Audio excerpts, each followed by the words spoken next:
오늘은 역대상 9장 1절입니다. 온 이스라엘이 그 계보대로 계수되어 그들은 이스라엘 왕조실록에 기록되니라. 유다가 범죄함으로 말미암아 바벨론으로 사로잡혀 갔더니. 아멘. 포로 귀환 이후 자신들의 역사를 되짚어 보는 겁니다.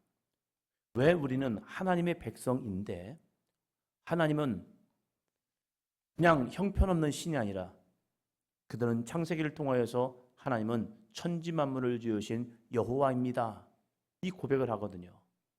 하나님의 역사를 보면서 하나님은 전능하신 하나님, 그래서 여호와라는 고백을 하거든요. 여호와라는 것은 전능자, 이 고백이 있거든요.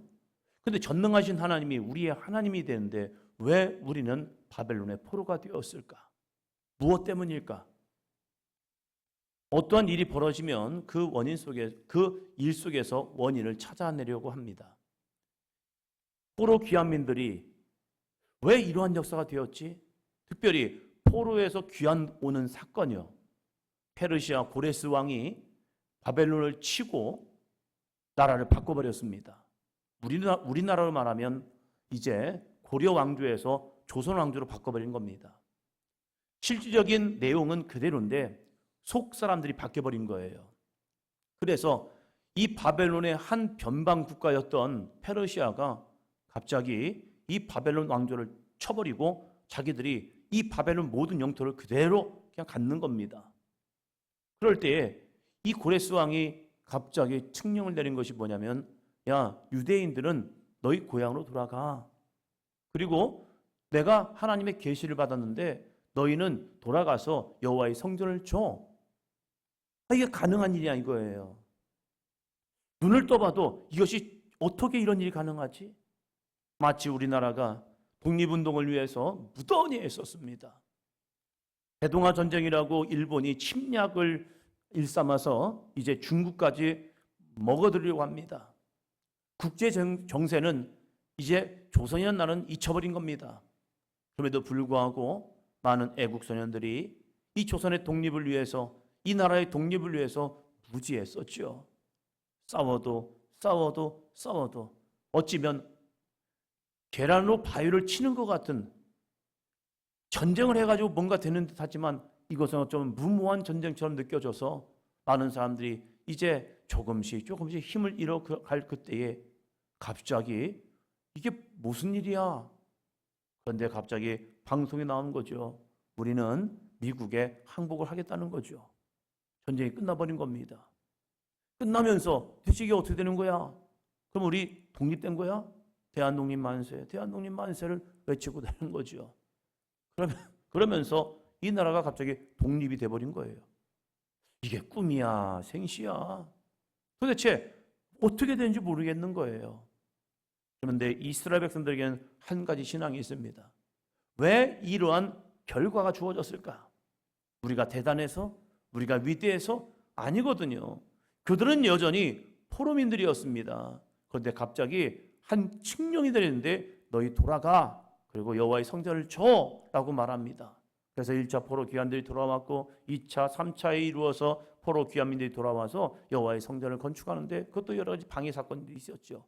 그런데 이들에게 있어서 영적 정체성을 심어줘야 하는 것은 이제 종교인들, 제사장들이나 이 서기관들이나 이런 지도자들의 이제 사명이죠. 우리는 누구이냐? 우리는 누구냐를 말할 때 이제 역대 상하를 지으면서 이 성경을 기록하면서 이들의 영적 정체성을 심어주는 겁니다.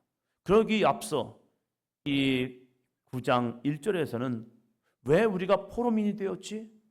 이 부분을 정확하게 이야기합니다. 유다가 뭐함으로요? 범죄함으로. 이들에게 있어서 범죄는 무엇입니까? 세상적인 눈에 보이는 죄들이요? 행위적 범죄요? 그것도 있죠. 그러나 더 중요한 것은 이들이 여호와 앞에 범죄했다는 겁니다. 그것은 우상 숭배가 가장 큰 죄악이었습니다. 그러면 이들이 돌아와서 우리는 어떻게 할 것이냐? 이 바벨론의 70년 포로 생활을 마감하고 새로운 삶이 주어졌는데 그 새로운 삶에서 우리는 어떻게 할 것이냐? 죄를 이겨야 한다. 그 죄를 이기는 것이 뭐냐? 오직 여호와만을 섬기자. 하나님의 기뻐하시는 믿음의 삶을 살자. 하나님의 말씀에 순종하는 믿음으로 나아가자. 그러면 하나님께서 이 폐허된 땅, 70년의 삶 동안 이 공허했던 이 땅, 혼돈된 이 땅이 하나님의 거룩한 재창조의 역사가 이루어지리라. 새로운 시작은 마음가짐이 중요합니다. 우리가 새해가 되면 새로운 마음가짐을 갖지요. 새해가 되었으니까 이렇게 한번 살아봐야지 라고 합니다. 그렇다면 우리는 그 삶을 내 힘으로 되지 않는다는 사실을 깨달아야 해요. 그래서 우리는 전능하신 하나님을 의지하며 믿음으로 달려가기를 주의 이름으로 축원합니다. 이들이 이제 새로운 환경이 주어졌으니 우리 하나님을 잘 믿어봅시다. 우리 여호와 하나님을 잘 믿고 하나님이 어떻게 우리를 회복하는지 한번 봅시다 해가지고 놀라운 역사가 있는데, 하나님이 강권적인 역사를 통해서 이제 이들을 통하여 성전이 다시 이루어지죠. 성전을 짓고 믿음으로 살아가다가 또다시 타락함을 통해서 또 넘어지고 다시 세워지고 넘어지고, 이러한 모습을 계속 겪게 됩니다. 우리의 신앙, 정말로 우리들의 믿음 속에서 어떤 일들이 벌어지면 그 일을 통해서 왜 이러한 일이 벌어졌을까? 하나님과 나와의 관계를 정말로 회복하고 하나님이 주시는 은혜를 경험할 수 있는 삶이 되기를 주의 이름으로 축원합니다. 그러면서 이제 이들이 바벨론에서 돌아와서 정착을 하기 시작합니다. 정착을 하면서 이러한 직분들을 먼저 만들어 놓습니다. 먼저 27절이요.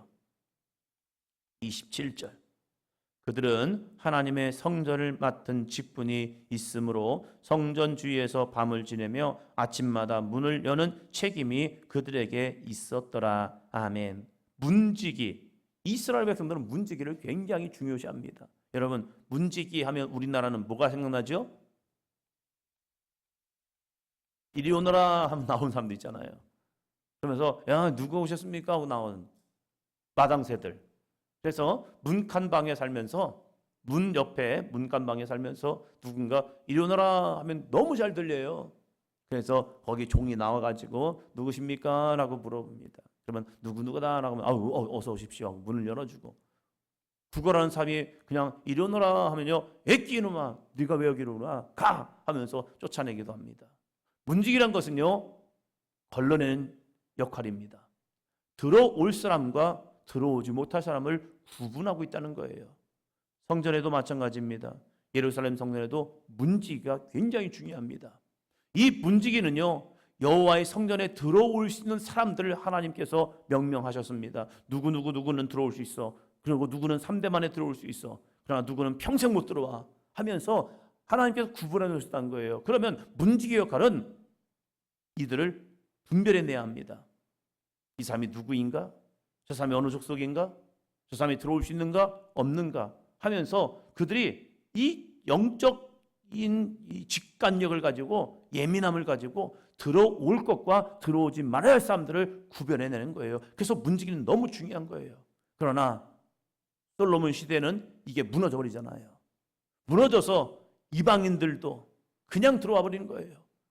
거기에는 들어오지 말아야 할 물건들이 있습니다. 거룩한 성물들은 들어오고 거룩한 제물들은 들어오지만 우상의 제물들은 들어오면 안 돼요. 우상들은 성전에 들어오면 안 되는 거예요. 그것은 성전을 지키는 하나의 포로점입니다. 그런데 문지기들이 봐주기 시작하는 거예요.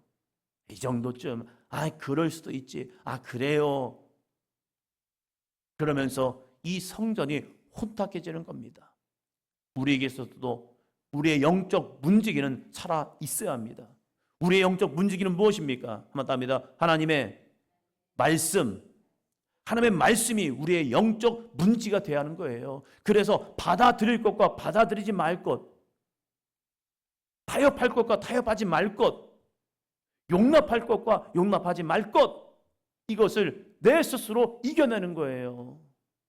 여러분, 제사가 우상 숭배가 아니라고요? 아니에요. 제사는 우상 숭배예요.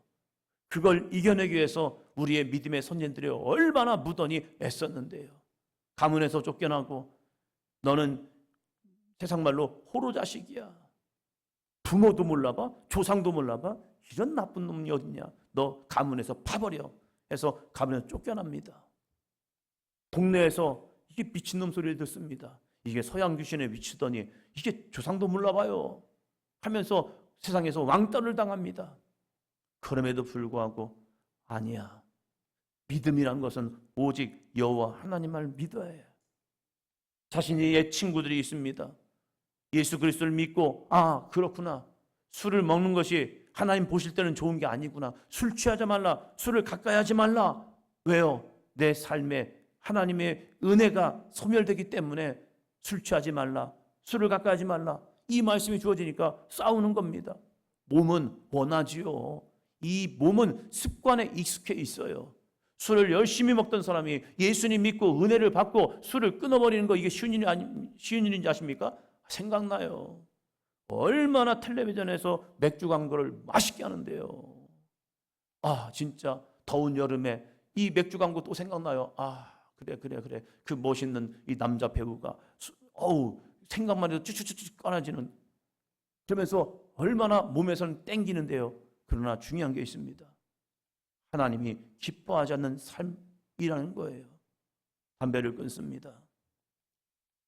그런데 속 터지는 일이 또 발생할 거 아니에요. 진짜 짜증나네. 승질나네. 왜 이러지? 그러면 이 화를 품어내야 한다는 거예요. 그래서 물어봤죠. 왜 담배를 피느냐? 믿음 생활하면서 왜 담배 피냐고 우리 선배한테 물어봤더니요. 직장 생활하는데 지금 승질나게 하고 화풀이 하고, 그렇다고 상관한테 들이받을 수도 없고, 그러니까 잠시 나가서 그 한 모금의 담배를 피우면서 품을 때 자기에 있는 화도 나간대요. 그러면 좋지 않은 담배 냄새 품지 말고 주여 내 안에 오셔서 이 화를 나가게 하여 주시옵소서. 그래서 호흡을 해라. 나갈지어다. 나갈지어다 해라. 그건 안 된대요. 잘 보이는 뭔가 있어야 한대요. 그런데 왜 그것을 문지기가 있어서, 영적 문지기가 있어서 그것을 끊어내냐 하냐 이거예요. 세상의 죄악은요 쾌락을 줍니다. 쾌락은요 사람을 흥분시켜버립니다. 그래서 쾌락에 주는 묘약이 있단 말이에요. 그런데 그것을 끊어버린다? 절제한다? 이게 쉬운 일이 아니거든요. 그러나 영적 문지기가 살아있으면요 한 가지 고백을 합니다. 한번 더 합니다. 하나님께서 기뻐하지 않는 일입니다. 영적 문지가 살아있으면요 내 안에 감지가 되거든요. 이건 아니야. 그래서 죄와 피 흘리기까지 싸운다는 사실입니다. 우리에게도 이 영적 문지기가 잘 믿음으로 작동하기를 축원합니다.